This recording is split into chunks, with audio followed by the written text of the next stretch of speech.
कक्षा first year जीव विज्ञान के वर्चुअल क्लास में आप सभी का स्वागत और अभिनंदन है।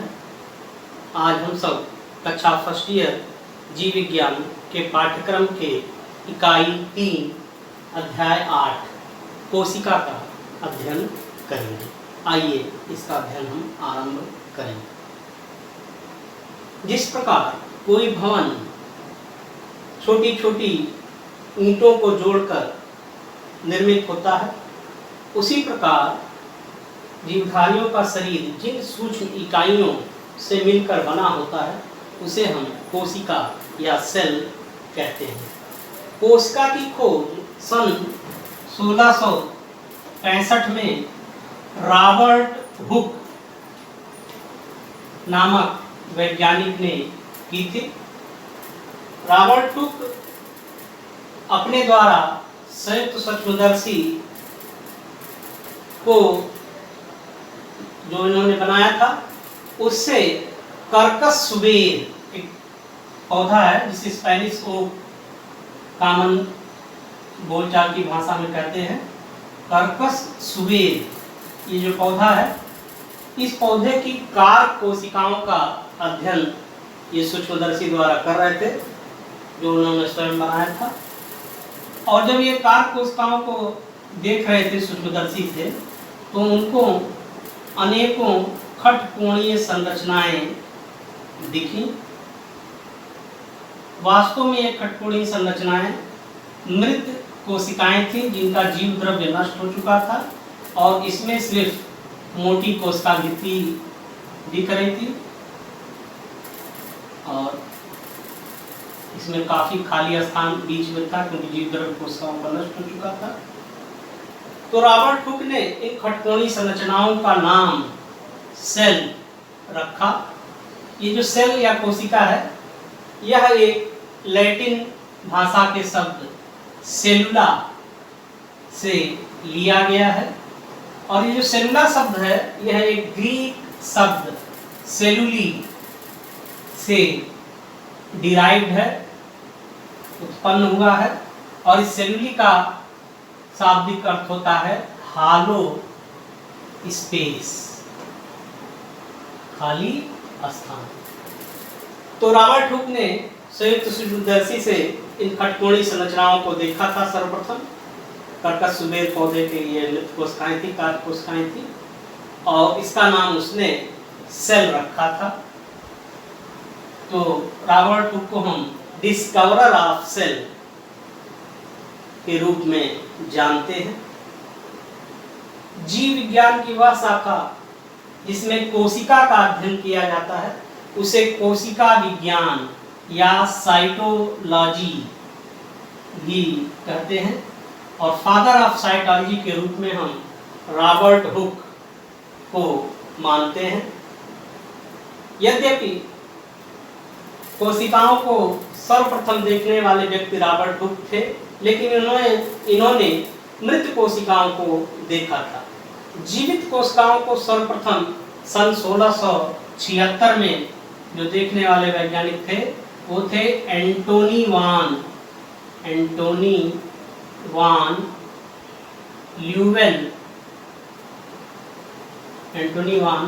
ल्यूवेनहॉक।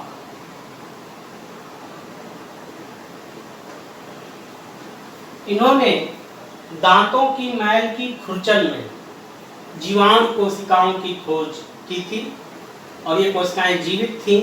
और जब इन्होंने देखा था सूक्ष्मदर्शी से तो इन कोशिकाओं को उसने टीनी एनिमल क्यूल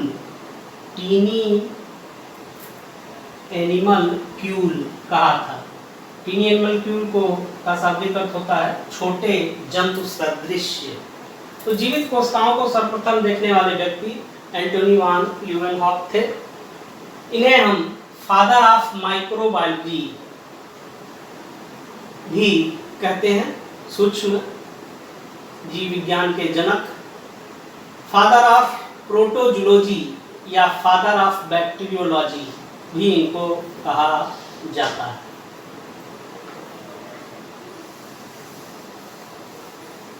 अब हम कोशिका की परिभाषा क्या होती है इसको समझेंगे। कोशिका की जो परिभाषा दी गई थी वह सन 1963 में दी गई थी और ये जो दो वैज्ञानिक थे एजी लोवी और पी सिक्विटिज,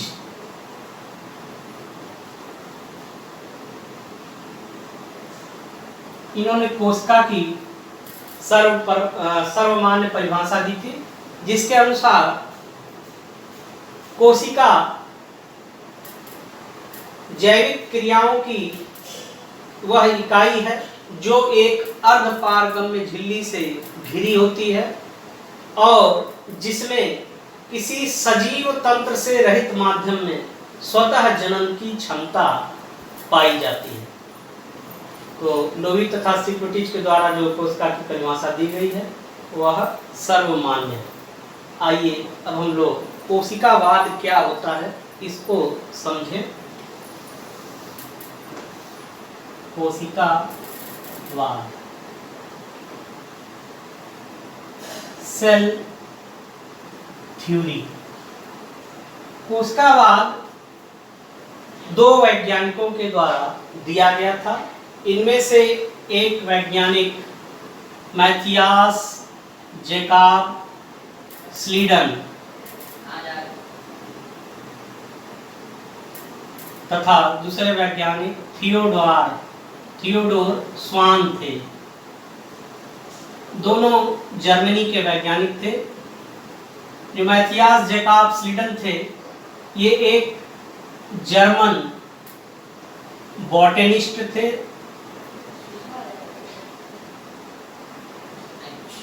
और जो थियोडोर स्वान थे ये जर्मन जूलॉजिस्ट थे।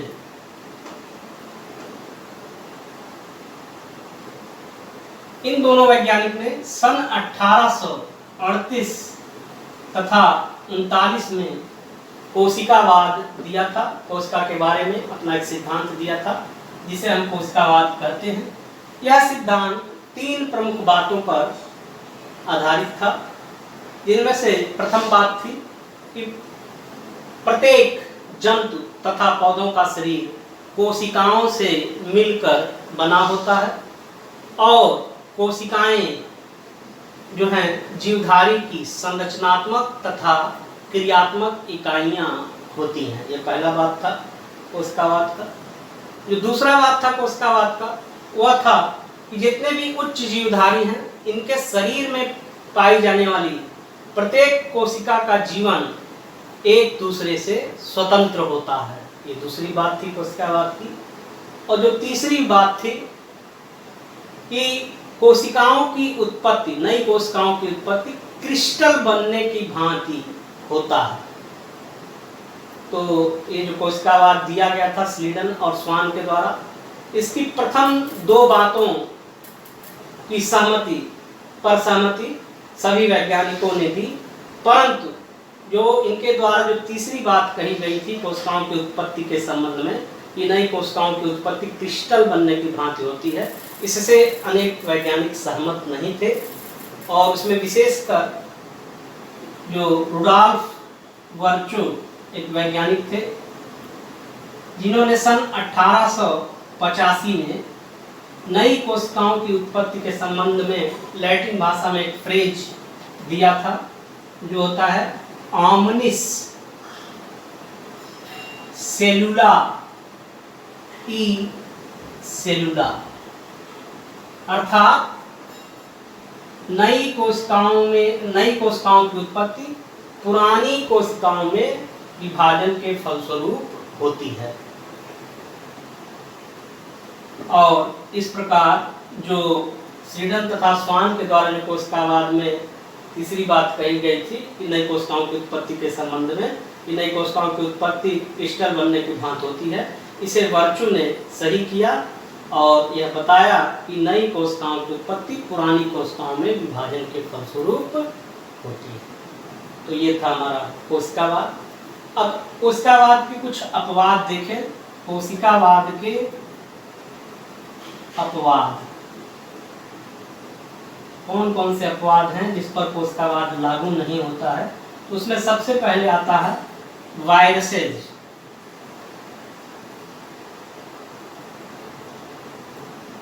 क्योंकि वायरस की कोई कोशिकीय संरचना नहीं होती है, अतः वायरसों पर कोशिकावाद लागू नहीं होता है। दूसरा अपवाद है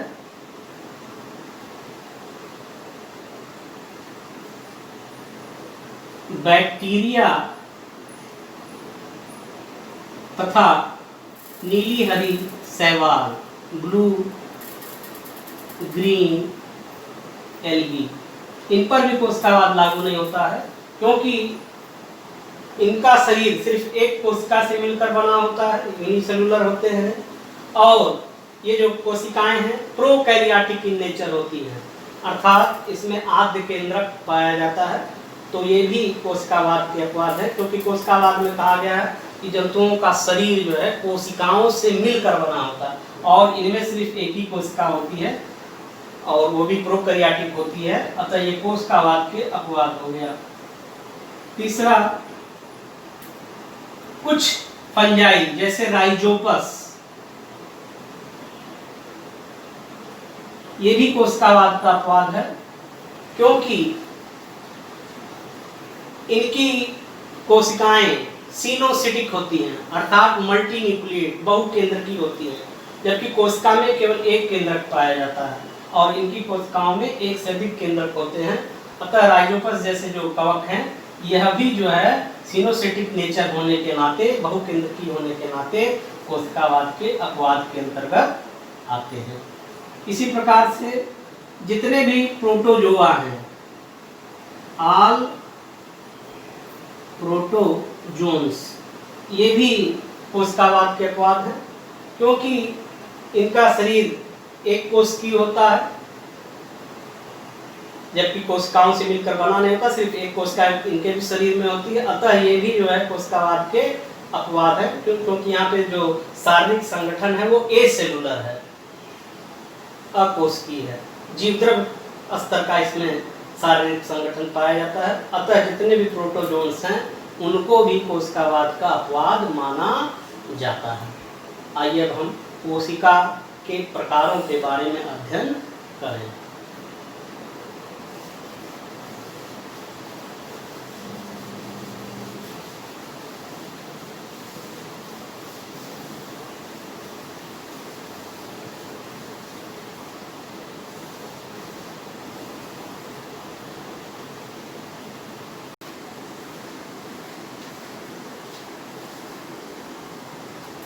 केंद्रक तथा कोशिकावृत्ति के आधार पर कोशिका को निम्न प्रकारों में बांटा जा सकता है।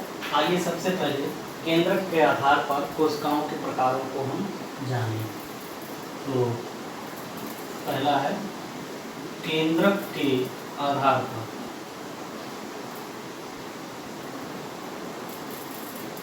केंद्रक के आधार पर कोशिकाएं निम्न दो प्रकार की होती हैं, प्रोकैरियोटिक कोशिका तथा यूकैरियोटिक कोशिका।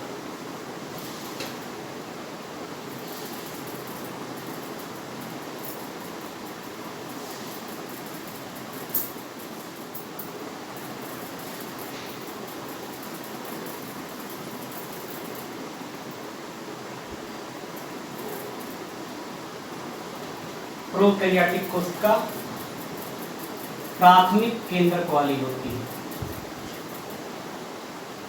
इसमें आद्य केंद्रक पाया जाता है, नाम से यह स्पष्ट है। Pro means primitive, karyon means nucleus. तो इसमें आद्य केंद्रक पाया जाता है। आद्य केंद्रक से तात्पर्य ऐसा केंद्रक जिसमें केंद्रक झिल्ली ना हो और केंद्रकीय पदार्थ कोशिका द्रव्य में पाए जाते हों, ऐसी कोशिका प्रोकैरियोटिक कोशिका कहलाती है।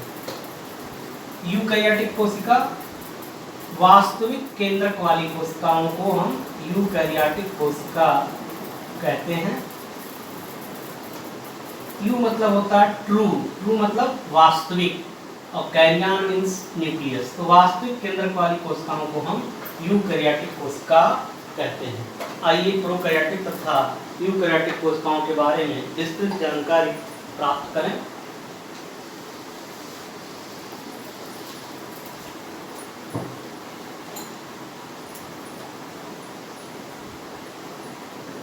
प्रोकैरियोटिक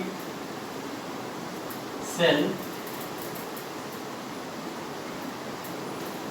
इसका उदाहरण जीवाणु कोशिका तथा नीली हरी शैवाल होते हैं, यानी बैक्टीरिया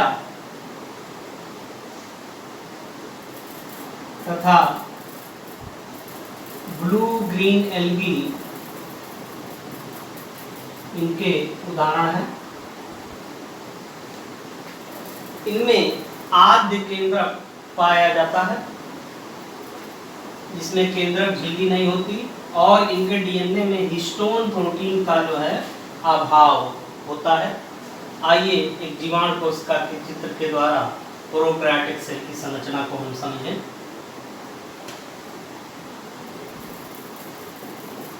सबसे बाहर की ओर यहाँ पर सेल वॉल होगी, सेल वॉल के नीचे प्लाज्मा झिल्ली होगी। प्लाज्मा झिल्ली अंदर की ओर मुड़कर एक विशेष संरचना बनाती है, जिसे हम मीजोसोम कहते हैं। यह मीजोसोम यूकैरियोटिक कोशिकाओं में जो कार्य माइटोकॉन्ड्रिया का होता है, वही कार्य प्रोकैरियोटिक कोशिकाओं में मीजोसोम का होता है, अर्थात ये श्वसन में भाग लेती है। फिर इसका केंद्रकीय पदार्थ होता है, जो सर्कुलर डीएनए या केंद्रकाभ कहलाता है। इसमें जीवाणु कोशिका के जीवन से संबंधित सभी आवश्यक जीनें इसमें पाई जाती हैं। इनके अतिरिक्त कोशिका द्रव्य में सर्कुलर डीएनए का बना हुआ एक और संरचना पाया जाता है, जिसे प्लाज्मिड कहते हैं। इसमें जीवाणु कोशिका के जीवन से जो संबंधित अतिरिक्त जीनें होती हैं, सहायक जीनें होती हैं, वो इसमें पाई जाती हैं। जबकि एसेंशियल जितनी भी जीनें हैं जो जीवन के लिए अति आवश्यक हैं, वह केंद्रकाभ के अंदर या न्यूक्लियाइड के अंदर पाई जाती हैं। तो संरचना में सबसे बाहर की ओर देखिए सेल वॉल है, यहाँ पर इसके नीचे प्लाज्मा झिल्ली है, प्लाज्मा मेम्ब्रेन, प्लाज्मा मेम्ब्रेन के अंतर्वलन से बनी हुई विशेष संरचना मीजोसोम। फिर इसका ये साइटोप्लाज्म है, कोशिका द्रव्य है। इसका मुख्य आनुवंशिक पदार्थ केंद्रकाभ है, अतिरिक्त आनुवंशिक पदार्थ प्लाज्मिड है, और इसमें राइबोसोम कोशिकाओं के रूप में पाया जाता है। ये 70S प्रकार का राइबोसोम इसमें होता है।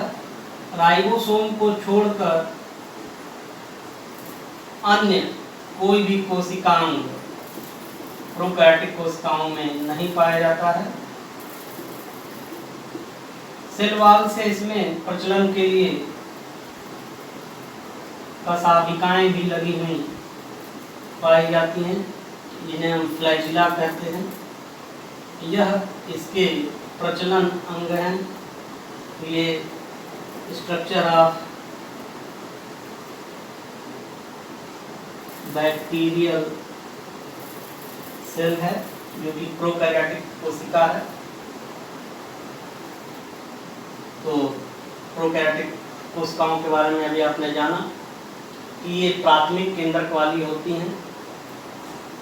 इनका जो केंद्रकीय पदार्थ है वह केंद्रक झिल्ली से घिरा हुआ नहीं होता है। इसमें राइबोसोम को छोड़कर कोई अन्य कोशिकांग भी अनुपस्थित होते हैं। इसके केंद्रकीय पदार्थ में जो डीएनए होता है उसमें हिस्टोन प्रोटीन का अभाव होता है। इसमें मीजोसोम नामक संरचना होती है, जो प्लाज्मा झिल्ली के अंतर्वलन से बनती है। यह माइटोकॉन्ड्रिया की भांति जो है श्वसन क्रिया में भाग लेती है। तो तो अभी आपने प्रोकैरियोटिक सेल क्या होता है, इसके कौन से उदाहरण हैं और इसकी एक संरचना को आपने समझा।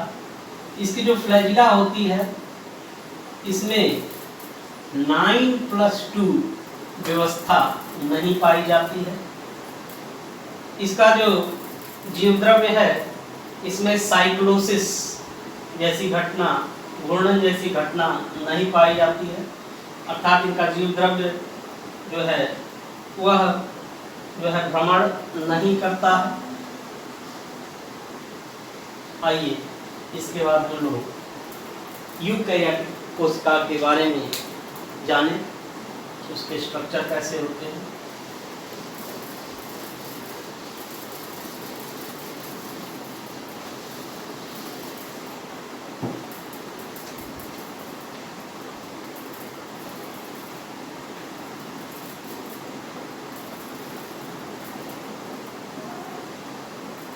जैसा हमने पहले आपको बताया, यूकैरियोटिक कोशिकाएं वास्तविक केंद्रक वाली कोशिकाएं होती हैं।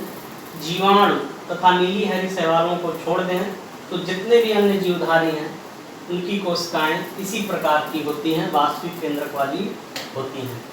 यूकैरियोटिक कोशिकाओं का एक चित्र हम आपको यहाँ बना रहे हैं, इसको आप देखें।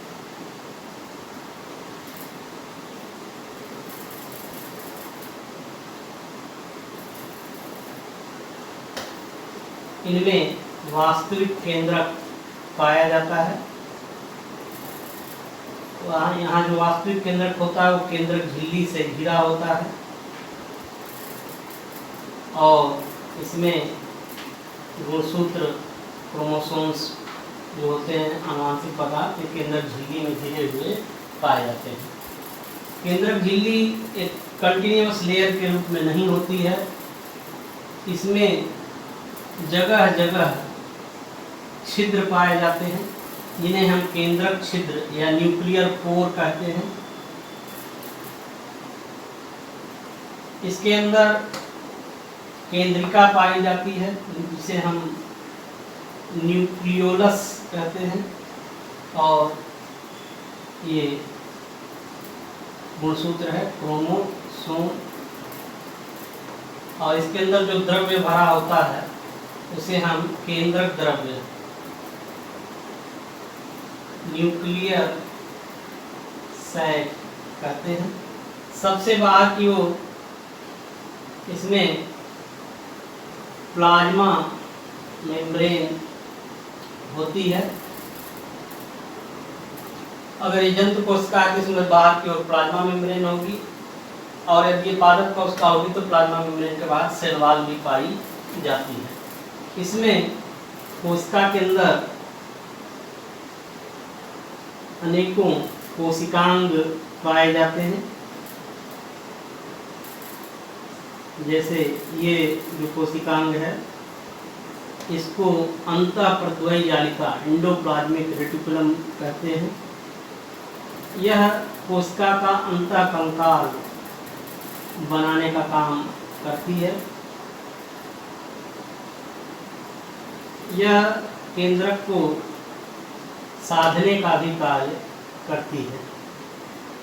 इसकी सतह से राइबोसोम लगे हुए पाए जाते हैं। तो ये हो गया अंतःप्रद्वयी जालिका, जो कोशिका का अंतःकंकाल भी बनाती है। इसकी वजह से केंद्रक एक ओर सधा रहता है। ये यश के आकार की संरचना होती है।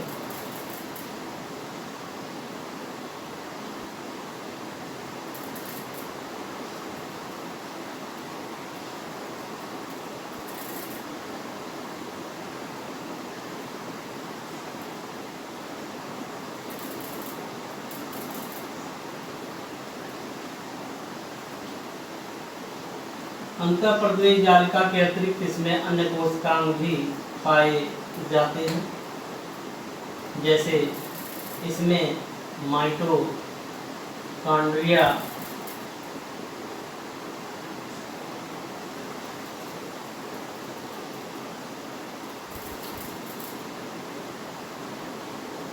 उपस्थित होता है।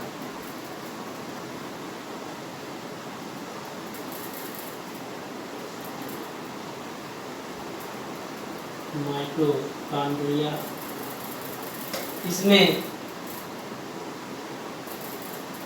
केंद्रक के समीप सेंट्रोसोम तारककाय पाया जाता है। यह तारककाय सिर्फ जंतु कोशिका में देखने को मिलता है, पादप कोशिका में तारककाय नहीं होता है। इसमें गाल्गी बॉडी या गाल्जी काय नामक भी संरचना पाई जाती है।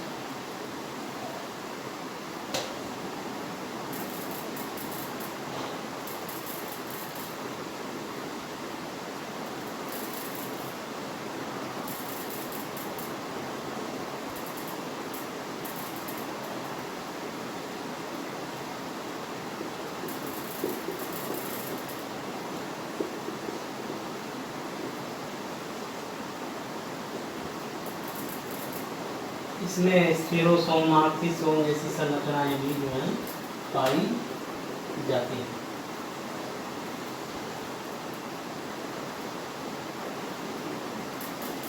तो अभी आपने देखा कि यूकैरियोटिक सेल में वास्तविक केंद्रक होता है। यहाँ पर जीव द्रव्य दो भागों में बटा होता है, प्लाज्मा झिल्ली और केंद्रक झिल्ली के बीच जो द्रव्य भरा होता है उसे साइटोप्लाज्म कोशिका द्रव्य, तथा केंद्रक के अंदर जो द्रव्य भरा है उसे न्यूक्लियोप्लाज्म या न्यूक्लियर सैक भी आप कहते हैं।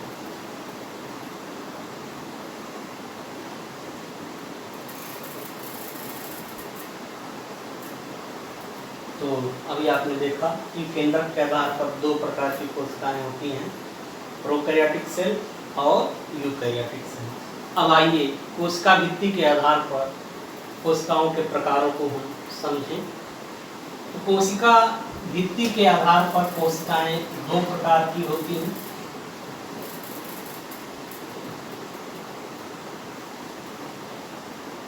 पहला प्लांट सेल। प्लांट सेल में कोशिका भित्ति पाई जाती है और जिनमें कोशिका भित्ति नहीं होती है ऐसी यूकैरियोटिक कोशिकाओं को हम एनिमल सेल या जंतु कोशिका कहते हैं। ये जो स्ट्रक्चर है यह स्ट्रक्चर एनिमल सेल का है।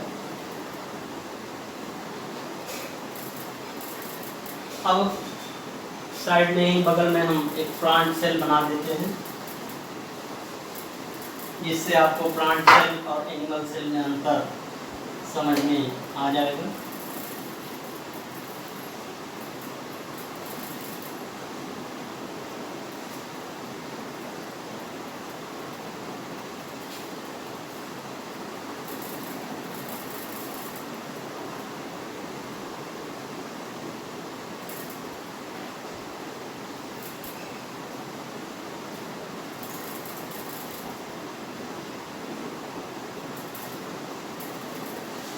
प्लांट सेल और एनिमल सेल में मुख्य अंतर कोशिका भित्ति का होता है। यहाँ पर ये जो बनाया जा रहा है ये कोशिका भित्ति होता है, जो सबसे बाहरी परत के रूप में पादप कोशिकाओं में पाया जाता है। इसकी वजह से पादप कोशिकाओं की एक निश्चित आकृति होती है। कोशिका भित्ति का जंतु कोशिकाओं में अभाव होता है, जिसके कारण जंतु कोशिकाओं में सबसे बाहरी परत प्लाज्मा मेम्ब्रेन की होती है, जबकि पादप कोशिकाओं में सबसे बाहर की ओर कोशिका भित्ति पाई जाती है।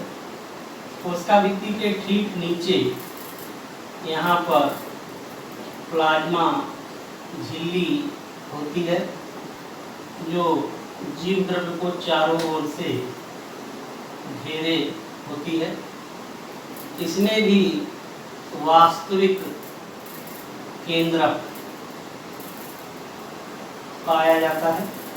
ये केंद्रक झिल्ली हो गई, केंद्रिका हो गई, मूलसूत्र हो गया और ये केंद्रक द्रव्य हो गया। इसमें भी अंतःपर्दोयी जालिका होती है।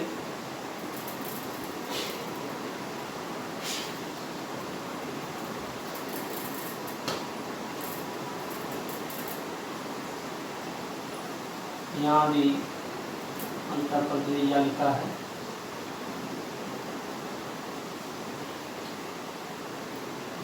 इसके साथ यहाँ पर सतह से लगे हुए राइबोसोम्स हैं।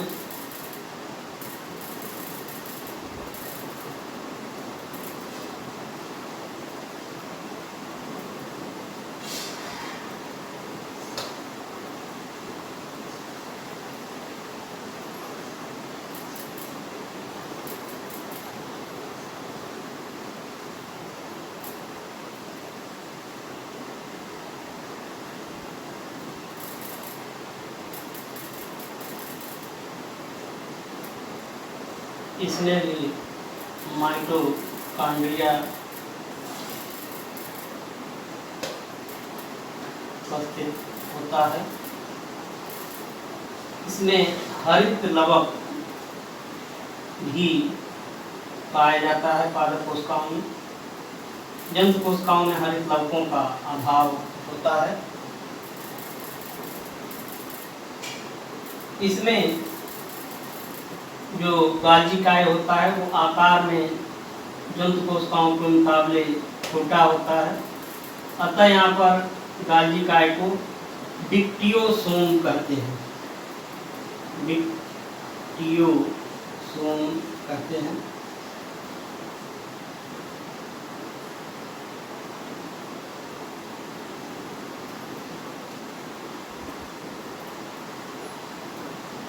यहाँ पर रिक्तिकाएं उपस्थित होती हैं। जंतु कोशिकाओं में रिक्तिकाएं भी उपस्थित हो सकती हैं, लेकिन वो आकार में छोटी होती हैं, जबकि पादप कोशिकाओं में बड़ी बड़ी रिक्तिकाएं उपस्थित होती हैं। इन्हें हम वैक्यूल कहते हैं। इसके अंदर जो रस भरा होता है उसे रिक्तिका रस कहते हैं।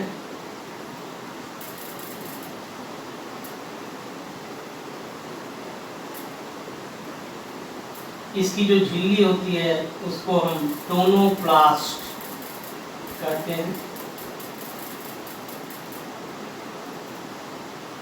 बाहर की सेल, इसके बाद इसमें प्लाज्मा मेम्ब्रेन सेकंड लेयर के रूप में, इसमें केंद्रक, एंडोप्लाज्मिक रेटिकुलम, माइटोकॉन्ड्रिया, इसमें हरित लवक, क्लोरोप्लास्ट उपस्थित होता है। अन्य भी बहुत से कोशिकाएं पाए जाते हैं जिनको आप बाद में पढ़ेंगे। यहाँ हमने मुख्य अंतर समझाने के लिए सिर्फ आपको बताया है। प्लांट सेल और एनिमल सेल में मुख्य अंतर यहीं से देखो। इसमें सबसे बाहर की ओर सेल वॉल, यहाँ पर जंतु कोशिका में सेल वॉल जो होती है उपस्थित होती है। पादप कोशिका में प्लाज्मा मेम्ब्रेन सेकंड लेयर के रूप में होती है, जबकि जंतु कोशिकाओं में प्लाज्मा मेम्ब्रेन जो होती है वह सबसे बाहर आउटर मोस्ट लेयर के रूप में होती है। पादप कोशिकाओं में रिक्तिकाएं वैक्यूल्स पाए जाते हैं। जंतु कोशिकाओं में रिक्तिकाएं अनुपस्थित या अगर होती हैं तो बहुत ही कम विकसित होती हैं। पादप तथा जंतु कोशिकाओं दोनों में जो राइबोसोम होता है ये आपका ATS प्रकार का होता है। इसमें 70S प्रकार का भी राइबोसोम होता है जो माइटोकॉन्ड्रिया के अंदर पाया जाता है, जबकि प्रोकैरियोटिक कोशिकाओं में सिर्फ 70S प्रकार का राइबोसोम होता है, जबकि यूकैरियोटिक कोशिकाओं में 70S तथा 80S दोनों प्रकार का राइबोसोम होता है। 80S राइबोसोम अंतःपर्दोयी जालिका की सतह से लगा होता है और 70s माइटोकॉन्ड्रिया के अंदर पाया जाता है। तो अभी आपने कोशिकाओं के प्रकारों के बारे में समझा। केंद्रक के आधार पर दो प्रकार की कोशिकाएं, प्रोकैरियोटिक कोशिका तथा यूकैरियोटिक कोशिका, तथा कोशिका भित्ति के आधार पर दो प्रकार की कोशिका, पादप कोशिका और जंतु कोशिका। अभी हमने बताया था आपको सेंट्रोसोम जो है ये केंद्र के समीप पाया जाता है सिर्फ एनिमल सेल में। यहाँ पर जो होता है पादप कोशिकाओं में सेंट्रोसोम या तारक काय का अभाव होता है। पादप कोशिकाओं में हरित लवक क्लोरोप्लास्ट पाया जाता है, जंतु कोशिकाओं में हरित लवक नहीं पाया जाता है। यहाँ पर गोल्गी बॉडी बोलते हैं इस संरचना को, और यहाँ पर गोल्गी बॉडी छोटे आकार की होती है, इसको डिप्टियोसोम के नाम से जाना जाता है। तो आज आपने कोशिका क्या है, कोशिकावाद को समझा और कोशिकाओं के प्रकारों के बारे में जाना। धन्यवाद।